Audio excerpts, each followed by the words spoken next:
बिस्मिल्लाहिर्रहमानिर्रहीम। दुनिया बड़ी जंगों से गुजर रही है, लेकिन पाकिस्तान का चैलेंज है तो उससे भी बड़ा है। पाकिस्तान का चैलेंज है माशी। पाकिस्तान माशी मैदान के अंदर इन जंगों से होने वाली तबाही का सामना कैसे करेगा। पाकिस्तान के अंदर अशिया खुर्दनोश की कीमतें हों या महंगाई की शरह, वो कैसे कंट्रोल होगी। हुकूमत क्या कर रही है? क्या हुकूमत प्रोएक्टिवली डिसीजन लेकर हालात मामलात को बेहतरी की तरफ लेकर जा रही है, या हुकूमत मजीद इसको ख़राब करने का सबब बन रही है? क्या हुकूमत तमाम चीज़ों को इसी तरीके से कंट्रोल करती रहेगी, और जब कंट्रोल नहीं होगा तो फिर आवाम पे कीमत में इजाफे की सूरत में, बढ़ावे की सूरत में पेश कर देगी कि लीजिए इसको पे कीजिए। सूरत हाल है क्या? बात करेंगे डॉक्टर फ़ारूक सलीम साहब से, माशी तज्ज़ियाकार हैं। डॉक्टर साहब बहुत शुक्रिया आपके वक्त का। डॉक्टर साहब ये फरमाइएगा कि अब एक जंग का एक आलम है, और जंग अब कब ख़त्म होगी, कैसे ख़त्म होगी, कौन ख़त्म करवाएगा, अभी तक कोई चीज़ वाज़ेह नहीं है।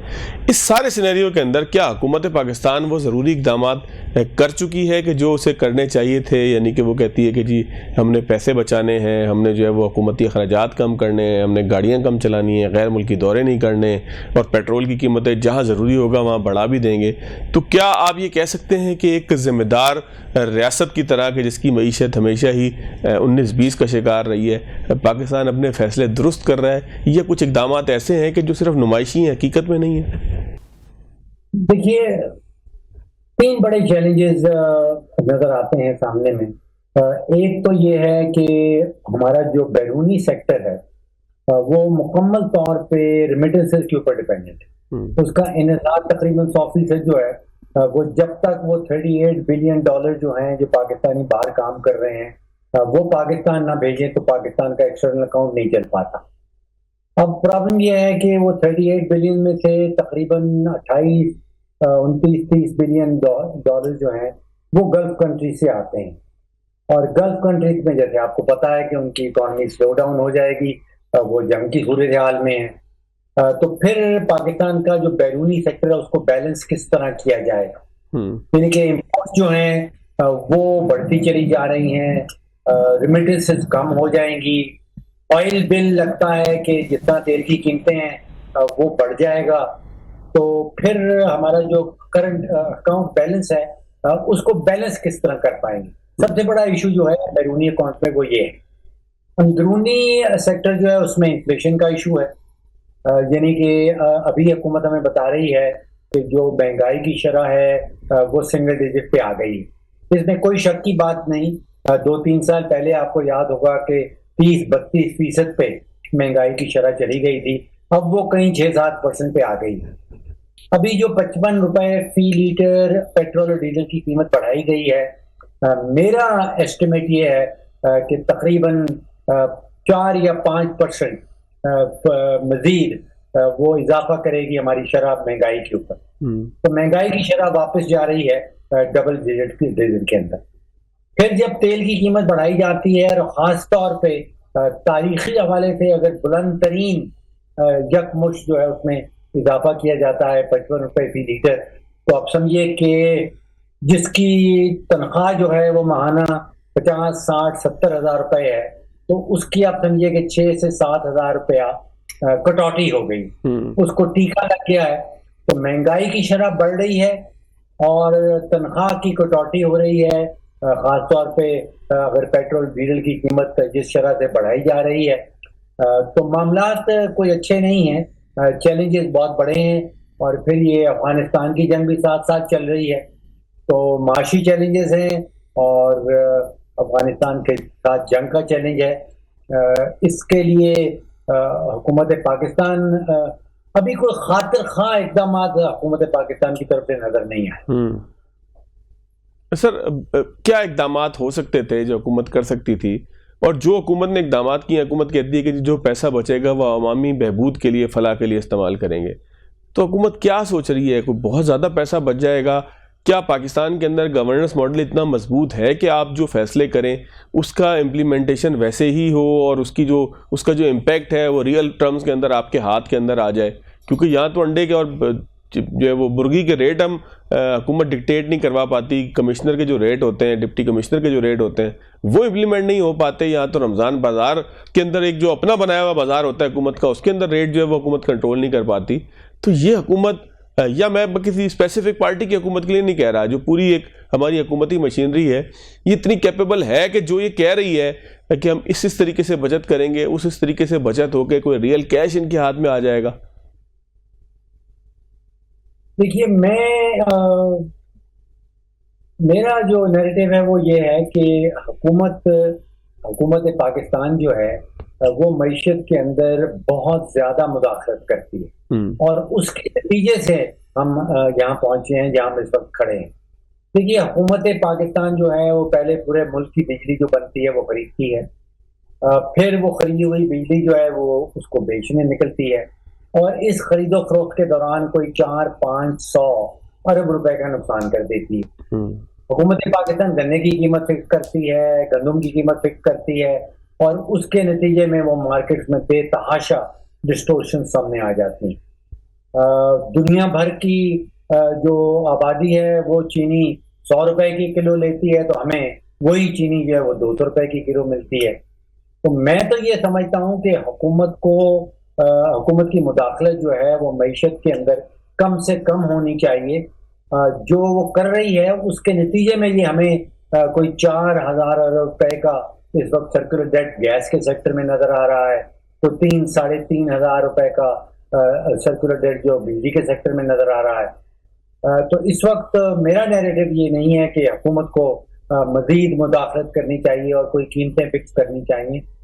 जो इस वक्त आपको मार्केट में केओस नजर आता है वो हुकूमत की मुदाखलत के नतीजे में है और उसका सोल्यूशन ये है कि let the market decide the price. हुकूमत हुक्मरानी करे और प्राइवेट सेक्टर की जो मार्केट है वो डिसाइड करें कि कीमत क्या होनी। सर, तेल की कीमतों के हवाले से भी आप यही समझते हैं इसी तरह होना चाहिए जैसे कि दीगर ममालिक के अंदर अमेरिका में होता है कि तेल की कीमतें जो है वो बायर और जो कंपनी है उनके दरमियान एक रिश्ता होता है? पाकिस्तान में तो हुकूमत डिसाइड करती है, तो क्या इस सेक्टर से भी हुकूमत को डीरेगुलराइज करना चाहिए? ख़ासतौर पर जो सूरत हाल अभी है इसमें आप नहीं समझते कि हुकूमतों का रोल होना चाहिए ताकि चीज़ें ठीक चलती रहें? देखिए, मुझे समझ नहीं आता कि हुकूमत का क्या मफाद है कि वो पहले हर 15 दिन वो जो है वो तेल की कीमत फिक्स करती थी, अब वो कह रही है कि हम हर हफ्ते करेंगे। उनके वुज़रा आते हैं मीडिया के ऊपर, उनको तनकीद का निशाना बनाया जाता है। तो ये छोड़ दें, ये बिजनेस प्राइवेट सेक्टर को दे दें। प्राइवेट सेक्टर खुद से जो डिमांड एंड सप्लाई के नतीजे में कीमतें होंगी, जो कंपनी के आपस के कंपटीशन के नतीजे में कीमतें सामने आएंगी, वो सार्फिन को पे करना पड़ेंगी। सर, फॉरेन एक्सचेंज की कमी है हमारे पास, ये तो वजह नहीं है? जरा दोहरा दीजिए सवाल। सर, फॉरेन एक्सचेंज की कमी है हमारे पास, हम चाहते हैं कि उसको एक पाइपलाइन के अंदर रखें, ये वजह तो नहीं है? यही जो फॉरेन एक्सचेंज की कमी आई है वो भी तो इसी वजह से आती है कि हुकूमत की मुदाखलत जो है वो मार्केट के अंदर बहुत ज्यादा होती है। अगर हुकूमत की मुदाखलत फॉरेन एक्सचेंज की मार्केट में कम हो जाए तो फिर जो रुपया और डॉलर अपनी कीमत में मार्केट के हवाले से उसका जो पैरिटी सेट की जाएगी, उससे इंपोर्ट और एक्सपोर्ट की जो फिगर्स हैं वो खुद ही फिक्स होना शुरू हो जाएंगे।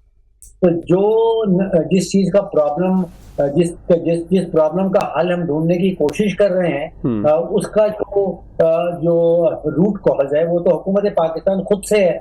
तो अगर रूट कॉज जो है वो हुकूमत पाकिस्तान है, प्रॉब्लम का रूट कॉज वो है, तो फिर हम ये नहीं कह सकते कि सोल्यूशन का कॉज भी हुकूमत पाकिस्तान है। अच्छा सर, ये जो भी पाकिस्तान ने पूरा एक मामला किया, 55 रुपए तेल की कीमतों में इजाफा किया, इसके ऊपर भी मैंने आपका ट्वीट देखा जिसमें आपने एक स्पेसिफिक अमाउंट जो है वो आपने पॉइंट आउट किया कि ये ऑयल जो कंपनीज हैं, मार्केटिंग कंपनीज हैं, इनको फ़ायदे की सूरत में जाएगा। तो सर सवाल ये पैदा होता है कि क्या ये जो पूरा प्रोसीजर था जो हुकूमत ने अडॉप्ट किया, ठीक है, हम देखें ना इस वक्त तो इस प्रोसेस के अंदर है कि जहाँ पर हुकूमत ये सारी चीज़ों का या रेट्स का तयन कर रही है, तो क्या इसके अलावा हुकूमत के पास कोई ऑप्शन था? क्या बहुत ज़्यादा हम प्रोएक्टिव हो चुके थे रिएक्टिव होने के बजाय? अगर रिएक्टिव होते तो फिर जो है वो तनकीद होती कि जी आप पहले क्या कर रहे थे। तो क्या हुकूमत ने अपने कार्ड्स जो थे वो ठीक टाइम पे यूज़ किए, ज़्यादा यूज़ कर दिए, कम यूज़ कर दिए, क्या किया? और कल कीमत जो बढ़नी थी वो बढ़ाई भी नहीं, इसका मतलब ये है कि पहले बहुत ज़्यादा बढ़ा दी थी आपने। देखिए, मामला बहुत पेचीदा बना के पेश किया जा रहा है। मामला इतना पेचीदा है नहीं। आज की 4 तारीख को आप याद कर लीजिए कि वजीर खजाना साहब सेनेट की फाइनेंस स्टैंडिंग कमेटी को उन्होंने सेनेट के अंदर बताया कि पाकिस्तान के पास 28 दिन का पेट्रोल और डीजल का स्टॉक मौजूद है। अब मार्च की 4 तारीख को ये बताया जा रहा है, इसका मतलब ये है कि अप्रैल की 2 या 3 तारीख तक का पाकिस्तान के पास स्टॉक जो है वो मौजूद था। अगर स्टॉक मौजूद था तो इसका मतलब है कि वो पुरानी कीमतों पे खरीदा गया था। अगर पुरानी कीमतों पे स्टॉक खरीदा गया था और 28 दिन का स्टॉक मौजूद है तो फिर उसके बढ़ाने की क्या जरूरत थी। इसका मतलब तो ये है कि आप पुराना सस्ता खरीदा हुआ माल जो है वो अवाम को महंगा बेचने जा रहे हैं। अब 28 दिन का जो स्टॉक है उसका मतलब ये है कि तकरीबन 1.5 बिलियन लीटर ये हम तकरीबन महाना इस्तेमाल करते हैं। तो 1.5 बिलियन लीटर जो है पेट्रोल और डीजल वो ऑयल मार्केटिंग कंपनी के पास, वो पेट्रोल पंप्स के पास और वो रिफाइनरीज के पास मौजूद था। अब ये मैं नहीं कह रहा हूं, ये वजीर खजाना साहब ने फरमाया।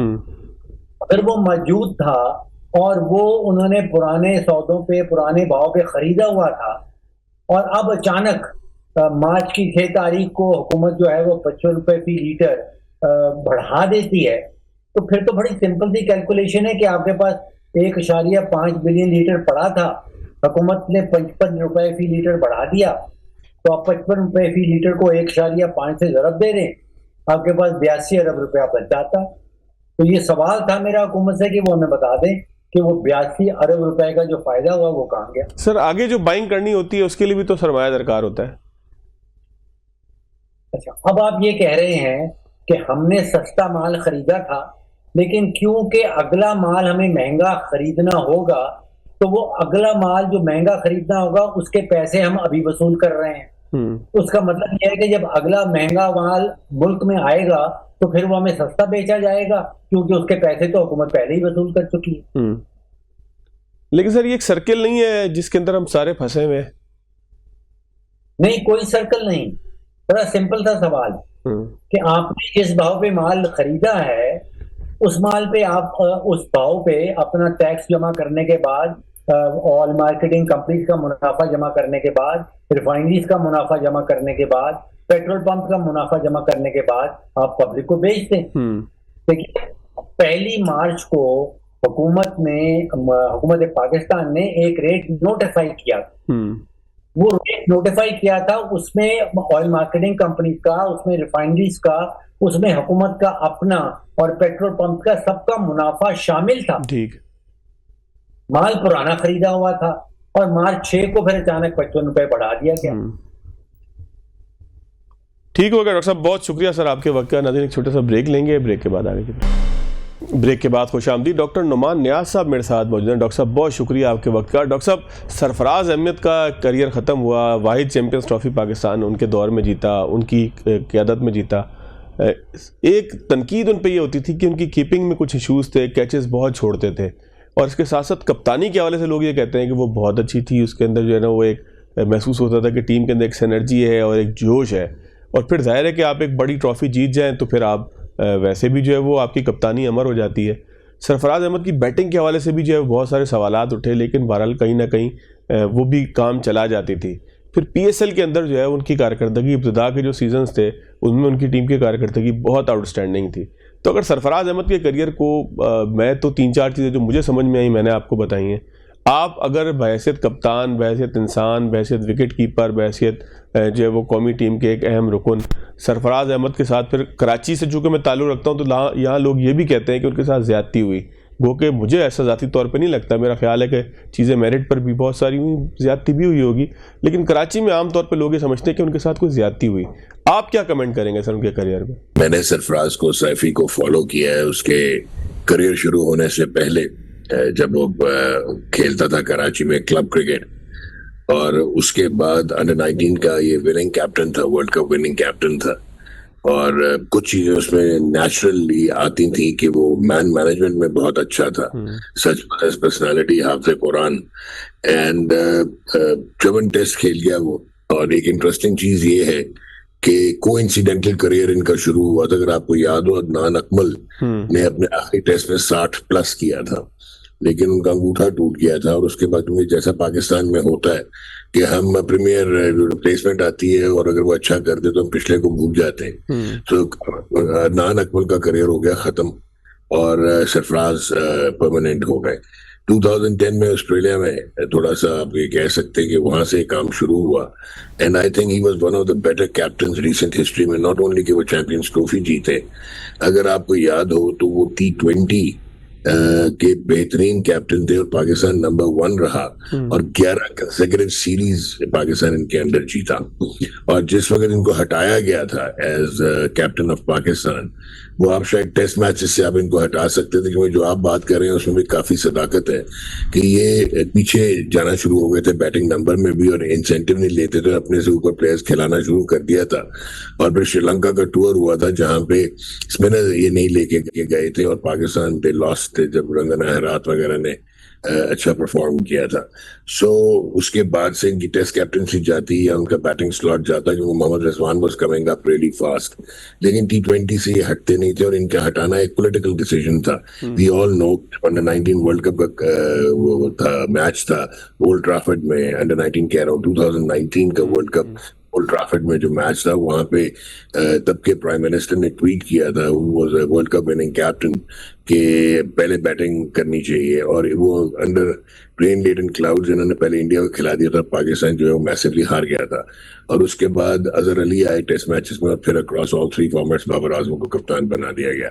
मैं समझता हूँ वहां से आपकी क्रिकेट का जवाल शुरू हुआ था, क्योंकि Babar Azam may well have been an astounding batsman, extraordinary talent, लेकिन वो ना उनकी कम्युनिकेशन के मसाइल भी थे, उनकी लीडरशिप के मसाइल भी थे, पर्सनालिटी जो है वो थोड़ी सी इंट्रोवर्ट थी, और वहां से जो है वो एक उन्होंने अपने इर्द गिर्द कोकून बना लिया, और फिर प्लेयर्स का एक इनका ग्रुप बना 4-5 प्लेयर्स का, और ये कहते तो हम वेल इंटीग्रेटेड थे, लेकिन अनफॉर्चुनेटली वहां पे फिर सिलेक्शंस में भी मसाइल आना शुरू हुए, और फिर बाबर जूं आगे चलते चले गए, सरफराज को लोग भूलते चले गए। बट इफ यू रिमेंबर, इन्होंने एक दफा फिर कम बैक किया था अगेंस्ट न्यूजीलैंड एट होम, और इन्होंने 100 कर दिया था।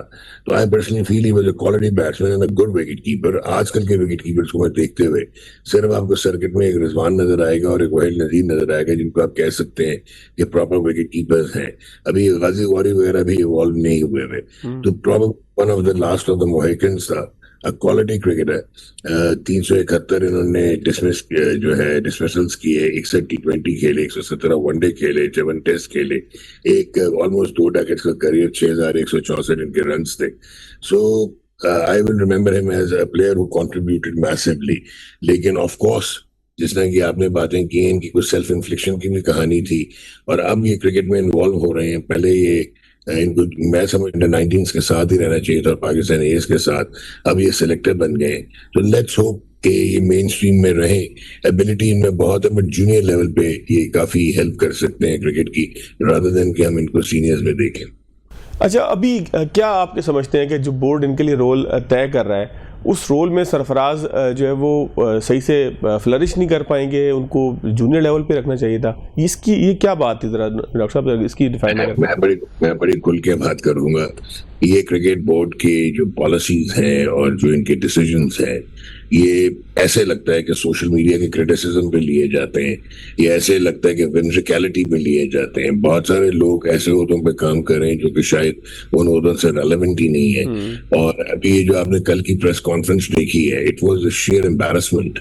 ये जो आकिब जावेद, मतलब अब आकिब जावेद 22 टेस्ट मैच खेला हुआ, मिसबाह उल हक 75 टेस्ट मैच खेला हुआ, असद शफीक 77 टेस्ट मैच खेला हुआ, सरफराज 7 टेस्ट मैच खेला हुआ, and then at the end of the day जिस किस्म की कॉन्ट्रडिक्शंस थी उस प्रेस कॉन्फ्रेंस में, अपने आप को सेल्फ एवेसिव कॉन्फ्रेंस थी वो, और वो ऐसे लगा कि एक जबरदस्ती की गई है घबरा के, और घबराहट में जो कि काफी फ्लॉप हो गई बहुत बड़ी। तो जहां पे इस किस्म के डिसीजन सस्टेन ही ना कर पाए, जहां पे आप खुद लेके आए जेसन गैलिस्बी को, खुद लेके आए गैरी कर्स्टन को, प्रोफेशनल कोचेस को आप खुद ही हटा दें, और फिर जहां पे आप आकिब जावेद का रोल पहले सिलेक्टर देखें, फिर आप एडहॉक हेड कोच देखें, फिर आप हाई परफॉर्मेंस सेंटर का डायरेक्टर देखें, फिर सिलेक्टर देखें, फिर करता धरता देखें, फिर आप वहाब रियाज को 25 रोल्स में देखें, तो कहाँ सस्टेनेबिलिटी आपको नजर आती है? तो इसमें तो शायद परफॉर्मेंस अप्रेजल होता ही नहीं है। ये तो हम डेली बेसिस पे ऐसे लगता है, डे टू डे बेसिस पे देखते हैं कि हमारा डिसीजन कौन सा कैसा जा रहा है, ना आपको फ्यूचर थॉट लगता है। आपने पिछले 21 रोजा इंटरनेशनल मैचेस जो खेले हैं पाकिस्तान ने, उसमें आपने 35 डेब्यूटेंट करवा दिए। उन 35 में से 21 ऐसे हैं जो 6 या 6 से कम एक रोजा मैचेस खेल के गायब हो गए। अब यंगस्टर्स को लाते हैं, अब आप आपने आज साद मसूद खिला दिया, 3 लिस्ट ए मैच खेला हुआ, 1 आउट था, इसका बहुत टैलेंटेड है, सेल्फ बिलीव भी बहुत है, आगे का प्लेयर है ये, फ्यूचर का प्लेयर है ये पाकिस्तान ए में रखे, शाहीन्स में रखे हैं आप, लेकिन आपने उसको जो है इंट्रोड्यूस करा दिया इंटरनेशनल क्रिकेट में, फॉर व्हाट, क्यों? और फिर जिस तरह अब आपने देखा ये गाजी वारी, डॉक्टर साहब हम ये कह सकते हैं कि हम कच्चा तोड़े हैं प्लेयर्स को और उसके बाद वो उनका करियर तबाह करते हैं, उनको आगे फेंक के इंटरनेशनल बॉलर्स के। अच्छा है, कच्चा तोड़ा इंग्लैंड ने भी है, लेकिन बैक्ड बाय स्ट्रॉन्ग सिस्टम। उन्होंने एक देखा जनरेशनल प्लेयर आया 1978 के बाद, शायद माइक एटिंगलास थे, उन्होंने इंग्लैंड से एक ऐसा प्लेयर खिलाया जिसका फर्स्ट क्लास में 100 नहीं था, अब तो उसका ऑल 3 फॉर्मेट 100 हो गया, वो है ये जेकब बैथल। लेकिन तो उस किस्म का जनरेशनल टैलेंट आपको नजर आए तो आप कच्चा तोड़ के खिलाते हैं। वसीम अकरम का डेब्यू जो था फर्स्ट क्लास का, वो अगेंस्ट न्यूजीलैंड था पिंडी में, एक 3 डे मैच में, जब उन्होंने 7 आउट किए थे। तो वो बहुत कम प्लेयर्स आप होते हैं। हम तो ये कर रहे हैं कि हम यूज करते हैं इन प्लेयर्स को एज टूल। हम जो हमारी नजर में हमारे फेवरेट्स होते हैं और जो सीनियर्स होते हैं उनको प्रोटेक्ट करने की कोशिश करते हैं, और इसका आपको बेतहाशा सर्कमस्टांशियल एविडेंस इवन इस वर्ल्ड कप में 2026 के मिलेगा। जैसे इब्रार अहमद एक टॉप स्पिनर है, दुनिया की रैंकिंग है, उसको 100s में इंडियन फ्रेंचाइज ने ले लिया है, लेकिन अनफॉर्चुनेट वो सनराइजर्स ने लिया है लीड्स में, और अनफॉर्चुनेटली हम उसको पूरा कभी सीरीज पूरी खिलाते ही नहीं है, क्योंकि हमारे बैक ऑफ द माइंड एक फेवरेट है जिसको हमने वापस लेके आना होता है। अब गाजी वारी का मैं आपको कह रहा था कि what's wrong with Hasibullah Khan, और अगर कोई गलती है, उसकी डिसिप्लिन के मसले हैं या उसका मेहनत का मसला है, उसका रिकॉर्ड तो ब्रिलियंट है, तो आप वो बताएं फिर आपका रोहिल नजीर का क्या कसूर था। आज आपने गाजी वारी को डेब्यू करवाया जो कि विकेट कीपर है, और आपने कीपिंग फिर मोहम्मद रिजवान से करवा दी। मतलब आपके 15 पूरे नहीं हो रहे थे, 13 हैं, जिसमें हनीफ मलिक ने आज फील्डिंग की है, जो कि आपका कोच है, फील्डिंग कोच है। तो ये that is not how you build structures, और that is not how you build institutions in better teams. ये तो नॉन सीरियस किस्म की, जिसमें मुझे कल आकिब जावेद का एटीट्यूड लगा। सर मुझे आकिब जावेद की आपने बात की, एक तो खान साहब ने इनकी तारीफ कर दी थी एक दफा कि इनको क्रिकेट की बड़ी समझ है, तो क्या खान साहब की समझ के ऊपर भी सवाल उठाया जा सकता है? मैं आपकी कल की प्रेस कॉन्फ्रेंस में, सर एक मिनट में सवाल कर लूं सर, कल की जो प्रेस कॉन्फ्रेंस थी उसमें उन्होंने कहा कि बाबर और फखर कैसे इंजर्ड हुए इसकी भी तहकीकात होनी चाहिए। तो क्या ये फोरम होता है कि जहां पर ये अनाउंस आप करें किसी प्लेयर के खिलाफ तहकीकात करने का, अगर उसने फेक भी किया था अपने मामले को? मेरे तो ख्याल में बाबर आजम इंजर्ड ही नहीं है, और आपने कल वो नदामत को छुपाने के लिए, because you firstly Babar Azam की जो रिसेंट रन रहा हुआ था T20 क्रिकेट में, और जो उसके आप बैटिंग का मेथड है, अब आजकल तो खैर वैसे वो भी लो ऑन कॉन्फिडेंस था, वो तो डिजर्व ही नहीं करता था कि आप T20 की वर्ल्ड कप टीम में बाबर को लेके जाते। अल्लाह आपने उसे ओपन करवाना था, और उसके आपके पास एक रोल था, आप उसको नंबर 4 पे तो आपने एम्बैरस किया उसे, तो it was a wrong selection. और उसके बाद अब आप आके कह रहे हैं, ऐसे लगा नदामत को छुपाने के लिए आपने कह दिया, क्योंकि आपके पास जस्टिफिकेशन नहीं है साइम अयूब को, बाबर आजम को, इवन नसीम शाह को वनडे इंटरनेशनल से ड्रॉप करना। साइम अयूब का पिछले 13 वनडे इंटरनेशनल में 200 है, 350 है, और साउथ अफ्रीका में उसने परफॉर्म किया है। अगला आपका world cup south Africa, Namibia और जिम्बाब्वे में है, और वो 18 महीने रह गए हैं आपके वर्ल्ड कप में, और आपके पास टोटल 13 मैचेस हैं, ये तो 3 आपने जबरदस्ती के डाले बांग्लादेश के। उसके बाद आपने क्या टीम बनानी है, कैसे बनानी है? बाबर आजम की 50 की एवरेज है, वनडे नेशनल सबसे बेहतर खेला है वो, अभी ठीक खेल रहा था, तो वो शायद एक्सक्लूजन पे, क्योंकि इन पे मलबा ना गिरे, उसकी वजह से इन्होंने ये बात कर दी, और ये इनके शायद गले पड़ जाएगा, तौक बन जाएगा। बिकॉज बाबर ने जिस किस्म की कल वो लगाई हुई थी पोस्ट, वो कल जो NCA में प्रैक्टिस कर रहा था, वो कौन सी इंजरी है, बेहतरीन बैटिंग प्रैक्टिस ही अपनी तस्वीर लगाई हुई थी। तो आई पर्सनली फील के आकिब जावेद, देखो क्रिकेट की समझ होना I can not challenge, Aqib एक इंटेलिजेंट आदमी है, very honest man, but unfortunately अगर आप ये समझेंगे कि आप वाहिद अरिस्टोटल हैं और आप अपने तरीके से हाँकने की कोशिश करेंगे, आजकल आपका सबसे बड़ा मसला वाद ये है कि जो मॉडर्न क्रिकेट है और जो डेवलप टीम्स हैं, इनको आप असेस तो करें, केस स्टडीज तो देखें, जिसमें उनके बैट्समैन खेलते हैं, जो स्ट्रक्चर पावर रेटिंग करते हैं, तो आपको नजर आएगा कि साइंटिफिक टूल्स की इंटीग्रेशन हुई हुई है, और आप सिर्फ आप ये डाटा एनालिसिस में ना चले जाए, data science is something different. आपको ट्रेनिंग जो है वो मॉडर्न ट्रेनिंग कैसे करनी है, इंजरी प्रिवेंशन कैसे करनी है, आपको डेवलप कैसे करना है, आपके मसल्स सुपर स्पेशलिस्ट ने कैसे डेवलप करने हैं, बायोमैकेनिक्स आपकी सीधी किस तरह करनी है, ये जो हिटिंग करते हैं पावर हिटिंग, उनका बैटिंग आर्क देखिए इवन अभिषेक शर्मा का। So at the end of the day ये आपको टीयर क्रिकेट में लाना पड़ेगा। इसका सोल्यूशन लॉन्ग टर्म है, सिर्फ शॉर्ट टर्म अब नहीं। आप सिम्टम्स ट्रीट करते हैं, आप डिजीज नहीं ट्रीट कर पाए। तो ये जब तक आप आइडेंटिफाई नहीं करेंगे, वो जो बातें ये कर लेते हैं मैचअप्स की और डाटा एनालिसिस की, वो तो बाद में आता है जब ट्रेन प्लेयर्स आपके पास स्टॉक में 15-16 प्लेयर्स आते हैं, फिर आपको वो डाटा साइंस आपके काम आ रही होती है। सो आई थिंक ये आवे का हवा बिगड़ा हुआ है और अभी तक हम आइडेंटिफाई ही नहीं या कर नहीं पा रहे या करना नहीं चाहते। लेकिन अगर हम समझ है तो इनको भी होनी चाहिए, हमसे बहुत ज्यादा एक्सपीरियंस है। डॉक्टर साहब एक चीज़ मुझे आप ज़रा आसानी से समझा दीजिएगा थोड़े तफसील के साथ कि फास्ट बॉलिंग डिपार्टमेंट को हमारे क्या हुआ है। मतलब हमारे पास सबसे प्रीमियम शाहीन आफरीदी रह गए हैं कि जो 100 रन भी उनको दे दें शायद वो एक ओवर में किसी न किसी तरह हारिस रऊफ और आफरीदी मिलकर मतलब 100 भी खा लें, पता नहीं कि 9 बॉले कराएं, कुछ भी करें। यकीन बिल्कुल आवाम का उनके ऊपर नहीं है। हम तो शायकीन ना, मैं तो क्रिकेट देखता ही हूँ, खेले हुए भी अरसा हो गया। सर ये हमारा फास्ट बॉलिंग डिपार्टमेंट अब ख़त्म हो गया है क्या? वो किस्सा पुराना हो गया, वसीम होगा, वकार होगा, तेज़ी से आएंगे, गेंद फेंकेंगे, यॉर्कर आएंगे, लेंथ अच्छी होगी, 100 रन अगर रह गए हों 20 ओवरों के अंदर तो वो भी बचा लेंगे। मतलब एक पूरी तारीख है कि वो बॉलिंग के ऊपर डिपेंड करते थे हम लोग कि अच्छे ओवर्स जो है वो। दूसरा एक सर इसमें मुझे एक चीज़ जो फील हुई लास्ट वर्ल्ड कप के अंदर, क्या आपने भी ऐसे ही महसूस किया T20 में कि हमारी क्रिकेट अटैकिंग नहीं है, हम ओवर बचा के रखते हैं। तो मैंने देखा कि जोफा आर्चर के ओवर जो है वो इंग्लैंड के कैप्टन ने इब्तिदा में ही सारे करवा लिए 4 के 4, उसने आखिर जो है वो के अंदर नहीं रखे। हम अभी भी उसी किताबी क्रिकेट के अंदर हैं कि 2 ओवर अभी कराएंगे, 1 ओवर बीच में कराएंगे, 1 आखिरी में करवाएंगे। तो ये मुझे फील हुआ कि ये वाकई ऐसे है। बहुत सारे सवाल आते हैं। एक तो आपके जिस किस्म की T20 की कप्तानी की बात कर रहा हूँ, अदरवाइज वनडे इंटरनेशनल और टेस्ट मैचेस का एक अच्छा कप्तान हो सकता है सलमान अली आगा, जो कि लॉन्गर ड्यूरेशन का बेहतर प्लेयर है। एक तो उसकी रेलेवेंस नहीं है T20 में, आप 11 गलत खिलाते रहे। उसके बाद मैं तो यहाँ तक कहूंगा कि उसकी कप्तानी ऐसी थी, उसको तो आप Muralitharan, Shane Warne, Wasim, Waqar, Shoaib, Richard Hadlee सारे दे दें, वो फिर भी मैच हार जाएगा। It is how you deploy the bowlers and it is when to use and how to use the bowlers, that is very important. Situational adjustments आप कैसी करते हैं, तो एक तो ये है। सेकंड इंपॉर्टेंट चीज आपने पूछी कि हमारे फास्ट बॉलिंग को क्या हुआ। हमारा फास्ट बॉलिंग एक रोल मॉडल सिस्टम था और उसके बाद हमारा डोमेस्टिक सिस्टम इतना प्रिकेरियस और इतना बुरा कभी भी नहीं था। एंड डिपार्टमेंट क्रिकेट होती थी, लड़के जो है वो पहले क्लब क्रिकेट बेताशा खेलते थे, उसके बाद वो डिस्ट्रिक्ट खेलते थे, फिर वो अंडर 19 से कुछ आते थे, कुछ डायरेक्ट सिटी एसोसिएशन टीम्स में आते थे या रीजन में, और उसके बाद वो डिपार्टमेंट जाते थे और वो गेट में बनता था। आपके पास एक टाइम पे, when I was also part of the circuit in the 1990s, आपके पास 5 ऐसे फास्ट बॉलर्स थे जो 150 से ज्यादा तेज बॉल करते थे और 500 उनके फर्स्ट क्लास में 600 आउट हैं, लेकिन वो पाकिस्तान के करीब नहीं आए और आप उनका नाम भी नहीं जानते होंगे। फास्ट बॉलिंग एक कल्चर था। फिर आई T20 क्रिकेट। T20 में 4 ओवर्स पे आप फोकस करते हैं लड़के। T20 से आपको लीग्स के ल्यूक्रेटिव कॉन्ट्रैक्ट्स मिलते हैं और आप पैसे बनाते हैं, तो अब आप डोमेस्टिक क्रिकेट खेलना नहीं चाहते। फास्ट बॉलिंग एक एंड्योरेंस से आती है, फास्ट बॉलिंग एक फोकस से आती है, रेपुटेशन से आती है। 1987 में सिर्फ काउंटी में वसीम अकरम ने 397 ओवर कर दिए थे, ठीक है ना। तो ये 500 ओवर के सीजन खेलते थे।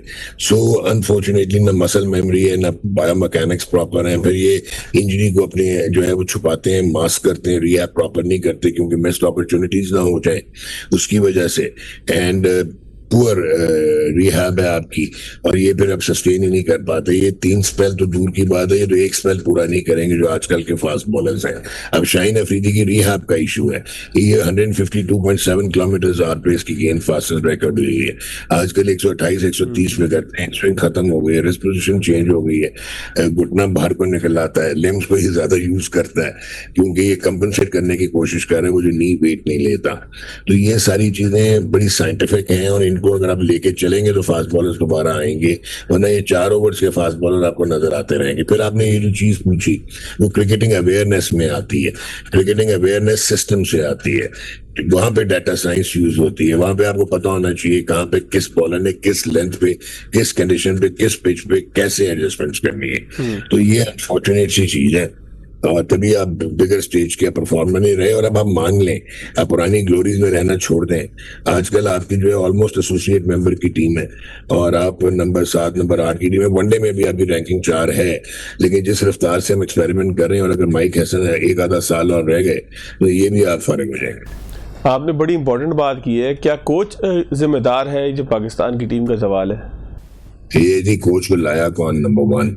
फिर कोच को अख्तियार किसने दिए? गैरी कर्स्टन, जेसन गिलेस्पी को आप 11 चूज करने के लिए अख्तियार नहीं देते थे, 7 सिलेक्टर भेज रहे थे आप टूर्स पे, और इनको आपने इख्तियार भी दे दिए।